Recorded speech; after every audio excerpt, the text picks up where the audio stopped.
უთხარით ამის თაობაზე, მას არ გაჩენია კითხვები, რითი დამისაბუთებთ ამას, რაც ნიშნავს იმას, რომ ძალიან კარგად იცის, რომ ეს ასე არის. ამიტომ მე პრინციპული მნიშვნელობის ამოცანად მიმაჩნია ელექტრონულ მედიაში გარღვევის მიღწევა იქნება შესაძლებელი თუ კი მაესტროსთან, კავკასიასთან ერთად გაჩნდება კიდევ რამდენიმე ძლიერი მოთამაშე, რომელიც ყველა სივრცეს შეავსებს და შესაბამისად ძალიან რთული იქნება ფინანსური თვალსაზრისით თანაბარი კონკურენტული გარემოს წარმოქმნას, როდესაც მთელი სახელმწიფო რესურსი მიმართული არის რამდენიმე ტელეკომპანიების საკვებად და ამ დროს ძალიან მწირ პირობებში უწევს მუშაობა დამოუკიდებელ ტელეკომპანიებს, მაგრამ ამ ტელეკომპანიებს აქვთ სხვა დიდი რესურსი. ეს არის მათი დამოუკიდებლობის ხარისხი ხელისუფლებისგან.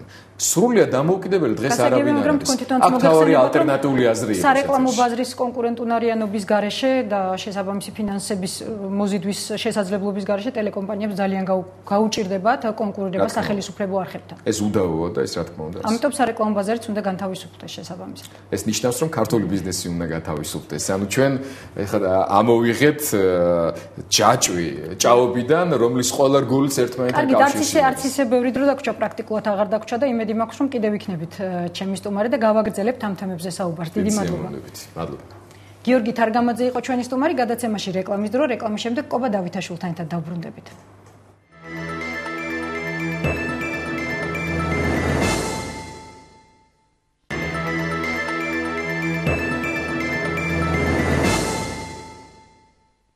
თქვენ უყურებთ პირდაპირ საუბარს უკაცრავად ხალხის სიაში არ მოხვდით. თქვენ უყურებთ პირდაპირ საუბარს, ჩვენი სტუმარია კობა დავითაშვილი, ბატონო კობა უკვე ეთერში ვართ. დღეს თქვენ პროტესტის ნიშნად დატოვეთ საკრებულოს ხდომა. საერთოდ რაც არსებობს ეს საკრებულო, თქვენ ესეთი ერთ-ერთი ყველაზე უფრო პროტესტანტი დეპუტატი ხართ, თუ ასე შეიძლება გიწოდოთ. რა იყო დღეს თქვენს მიერ ხდომის დატოვების მიზეზი? დღეს იცით რა, არნახული ნონსენსი მოხდა, ჩვენ ხელისუფლებას უყვარს ხოლმე პირველად საქართველოს ისტორიაში და ხანდახან პირველად მოხდა მსოფლიოს ისტორიაში და უნიკალური გადაწყვეტილება მიიღო თბილისის საკრებულომ, რომ ადამიანის უფლებათა დაცვის კომისიის დებულებაში უარი თქვა, ჩაეწერა, რომ ადამიანის უფლებათა დაცვის კომისიას უფლება აქვს შეისწავლოს და განიხილოს ადამიანის უფლებათა დარღვევა. ეს ფაქტები ასეთი რამ ჩრდილო კორეაში არ მოხდა. და მაშინ რა არის ამ კომისიის ფუნქცია? ხო, ეს არის ძალიან საინტერესო, იმიტომ რომ კომისიათა რიცხვი ამ სხდომაზე გაიზარდა.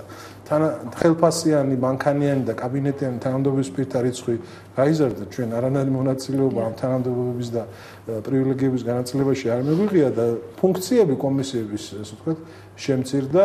რეალურად ხედავთ, რომ ადამიანის უფლებათა დაცვის კომისიას არ აქვს უფლება შეისწავლოს და განიხილოს ადამიანის უფლებათა დარღვევის ის მასობრივი ფაქტები, რომელიც ხდებოდა თბილისში და დღესაც ხდება. დაწყებული საკუთრების უფლების შელახვიდან ჩვენმა კოლეგამ ქალბატონმა თინა ხიდაშვილმა დასვა საკითხი, რომ შექმნილიყო დროებითი კომისია, რომელიც შეისწავლიდა თავის დროზე აი დაანგრევების და საკუთრების უფლების ჩამორთმევის უამრავ ფაქტს, რომელიც თბილისში იყო და ითქვა უარი ხელმძღვანელობამ საკრებულოსი უარი განაცხადა და ჩააგდეს ეს ინიციატივა იმ მოტივით, რომ ეს არის კომპეტენცია ადამიანის უფლებათა დაცვის კომისიის და არ არის საჭირო დროებითი კომისიის შექმნა, როდესაც არსებობს მუდმივმოქმედი კომისია, რომელსაც მეტი სხვა ფუნქცია უნდა ჰქონდეს თუ არა ეს. შემდეგ ჩვენ ჩავიხედეთ ამ კომისიის დებულებაში და აღმოვაჩინეთ, რომ კომისიას უწევია, რომ ის კომპეტენციაში არის შესაბამისი სამართლებრივი აქტების პროექტების მომზადება და ამ აქტების ექსპერტირება. ანუ მას მხოლოდ კანონშემოქმედებითი ფუნქცია აქვს და მაკონტროლებული ფუნქცია, ასე ვთქვათ, კომპეტენციებში არ უწერია. ჩვენ აღვნიშნეთ, რომ ეს ნონსენსია. თავიდან წინააღმდეგობა იყო ესეთი, რომ ეს იგულისხმება. ჩვენ ვთქვით, რომ რახან იგულისხმება, ბალემ ჩავწეროთ. ხო, პრობლემა არ არის.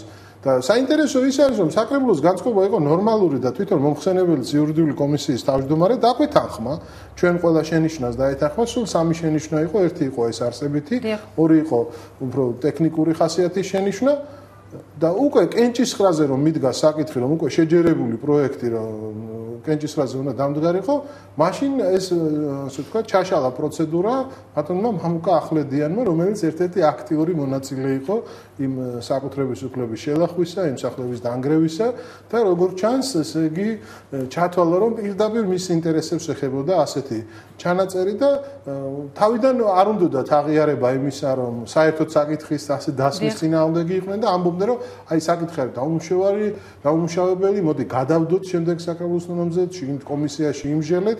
ჩვენ ვთქვით, რომ სულ სამი საკითხია. მომხსენებელი დაგვეთანხმა. სხვა საკითხები არ დგას. შევთანხმებული ვართ, რატომ არ უყრით კეთს, რატომ უნდა გადავდოს ეს საკითხი. იმაში ხო არ არის საქმე, რომ არ გინდათ შესწავლა იმ საკუთრების უფლების დარღვევის. არა, ესე იგი, ნაციონალური მოძრაობის ამოცანა არა მარტო საკრებულოში, არამედ მთელ ქვეყანაში და ასე ვთქვათ, ქვეყნის გარეთაც არის, რომ ერთდროულად ორი შეუთავსებელი ამოცანა გადაწყვიტოს. თან დიქტატორული რეჟიმი დაამყაროს და თან დემოკრატიული იმიჯი კონდეს და ეს ორი ამოცანა მუდმივად მოდის ერთმანეთთან წინააღმდეგობაში. და როგორ ფიქრობ, რო ვერ ახერხებენ ისინი ამას? ამ მიზნის მიღწევას. იცით რა, დღევანდელი რეალობიდან არა, ნაკლებად ახერხებენ, მაინც მე არ ამგონია, რომ ასე ვთქვათ, დემოკრატიული იმიჯი აქვს დღეს საქართველოს ხელისუფლებას და მით უმეტეს, აი ეს გადაწყვეტილება მე პირობას გაძლევთ და ასე ვთქვათ, სანენძლეოში ჩამოვალო. ყველა ადამიანის უფლებათა დაცვითი ორგანიზაციის მოხსენებაში მოხდება. Human Rights Watch-ი, ამერიკის სახელმწიფო დეპარტამენტის მოხსენებაში მოხდება ადამიანის უფლებების დარგში, უპრეცედენტო გადაწყვეტილება, რომ ადამიანის უფლებათა დაცვის კომისიას ჩამოართოს ადამიანის უფლებათა შეიძლება გინესის წიგნსაც. ხო, შეიძლება გინესის რეკორდების წიგნში მოხდეს თბილისის საკრებულო დღევანდელი გადაწყვეტილებით, მაგრამ ეს საკითხები მაინც იქნება გამოძიებული, შესწავლილი, დასმული და განხილული. ოღონდ ერთი რამ უნდა ვიცოდეთ. ძალიან ხშირად არის ხოლმე კამათი ოპოზიციონერებს, აი რა მეთოდი ჯობია პოლიტიკური ბრძოლის და არის ვთქვათ ორი ფრთა, ერთი ამბობს რომ აი ჩვენ ვითანამშრომლობთ ხელისუფლებას და მივიღებთ ბერკეტებს და იქიდან გავაკეთებთ საქმეს. მე ვიღებთ არჩევნებში მონაწილეობას, მეორე ამბობს რომ ჩვენ არჩევნებში არ მივიღებთ მონაწილეობას და მხოლოდ ქუჩის აქცია გვექნება და ისიც მხოლოდ პოლიტიკური მოთხოვნებით. აი ეროვნული საბჭო, რომელსაც მე წამომგენ, მე მგონი სწორ პოზიციაზე დგას რომ ჩვენ არჩევნებშიც მივიღებთ მონაწილეობას, მაგრამ იმ წარმომადგენლობით ორგანოებში რამე გადაწყვეტილება მივიღოთ, სადაც ადამიანის უფლებათა დაცვის კომისიას თავის უშუალო მოვალეობის განხორციელების უფლებას არ აძლევენ, საჭიროა აქციების ფონზე ამ ასე ვთქვათ ცნობების ჩატარება. როგორ უნდა მოხდინოთ ორგანიზება აქციების? ქუჩიდან ზეწოლა ძალიან მარტივად ჩვენ უნდა წარმართოთ კამპანია, საარჩევნო კამპანიის ტიპის, ჩამოვიაროთ ხალხი, კარდაკარი ჩავატაროთ, შევხვდეთ თავის სადარბაზოებთან. არის რამდენიმე საკითხი, რომელიც აქტუალურია საზოგადოებისთვის. სხვათა შორის, შეცდომა იყო ისიც. იყო თუ არა ეს ერთ-ერთი ყველაზე მნიშვნელოვანი საკითხი ბატონობა საკრებულოსთვის, რომელიც დღეს მართალი იუმორით ვსაუბრობთ ამაზე, მაგრამ სინამდვილეში ეს ძალიან გეთახმებით, მაგრამ ჯერ ჩვენ რა ამოცანა გვაქვს, ვიცით, გადასაწყვეტი პრობლემა რაშია. საკრებულოს ეს ხდომა რომ დღეს სტარტებოდა, მე გავიგე გუში. დიახ. ანუ მიუხედავად იმისა, რომ დღევანდელ რეგლამენტშიც კი წერია, რომ ერთი კვირით ადრე უნდა შეატყობენ საკრებულოს წევრებს, სწორედ იმიტომ, რომ საკრებულოს წევრებმა საზოგადოებას არ გააგებინონ, რა საკითხი იხილება და მიჩქმალული იყოს ეს საკითხი, სისტემატურად ხასიათია, ასე სისტემატური ხასიათი მიიღო ასეთმა საკრებულოს ცნობებმა. ეს იყო წინა საკრებულოშიც ომის წევრი და ეხლაც ესე გრძელდება. რომ წინა დღით იგებს საკრებულოს წევრი, კომისიის ცნობას წინა დღით იგებს. საკრებულოს ცნობის შესახებ, რომ საზოგადოების ინფორმირება რეგულიროთ ეს პროცესი. აუცილებელია რეგლამენტში შესაბამისი ცვლილებები. ეხლა შეიქმნა რეგლამენტის ჯგუფი. და საჭიროა ერთიანი პოზიცია. ეხლა დღეს ჩვენ რომ დავტოვეთ პროტესტის ნიშნად, ამით საზოგადოების ყურადღება მივიპყრობთ. მე მინდა ჩემ კოლეგებს ვიმართო ყველას, ვინც საკრებულოში წარმოადგენს ოპოზიციას. ჩვენ ერთობლივი დემარშის გაკეთება თუ ვერ შევძელით, მაშინ იმ რეგლამენტსაც არ მიიღებენ, რომელიც ელემენტარულად საშუალებას მოგცემს, რომ ვიცოდეთ რა საკითხები იხილება და საზოგადოებას გავაგებინოთ ეს საკითხი. მაგრამ რაც შეეხება ჩვენს დღის წესრიგს, რასაც ჩვენ თვითონ განსაზღვრავთ, ამას საზოგადოებას წინასწარ ვაცნობებთ. მაგალითად, ყველაზე მწვავე პრობლემა მე მგონია ჯანდაცვის სფეროში არსებული მდგომარეობა, იცით, ეროვნულ საბჭოს ჰქონდა და აქვს პროგრამა მცირე შემოსავლიანი პენსიონერებისთვის და მათი ოჯახის წევრებისთვის 100%-იანი სადაზღვევო პაკეტის პირობას რომ აუცილებლად მოახერხოთ. აუცილებლად პირდები, უბრალოდ ეს დრო ზაფხული ამისთვის წარმოუდგენელი და შეუძლებელია. შემოდგომაზე ჩვენ დავიწყებთ პოლიტიკურ კამპანიას. საარჩევნო კამპანიის ტიპის კარდაკარს გავაგებინეთ საზოგადოებას ერთ კონკრეტულ თარიღს, როდესაც შევიკრიბებით თავისუფლების მოედანზე და ვაჩვენებთ დემონსტრირებას მოვახდენთ, აი ეს იქნება სწორედ დემონსტრაცია, რასაც ქვია, დემონსტრირებას მოვახდენთ, რამდენი ადამიანი არის დაინტერესებული იმით, რომ თბილისის ბიუჯეტი დაიხარჯოს არა ფეერვერკზე, არა ასე ვთქვათ დეკორატიულ ხიდზე, არა ჭაღების ჩამოკიდებაზე, არამედ დაიხარჯოს ძალიან მნიშვნელოვან საკითხზე, რომ ადამიანი არ მოკვდეს უსახსრობის გამო და ოჯახი იყოს დაზღვეული. ეს დაზღვევა კიდევ ერთხელ ამბობ, აქვს დღეს მთავრობის წევრებს, აქვს პარლამენტის წევრებს, მაღალჩინოსნებს.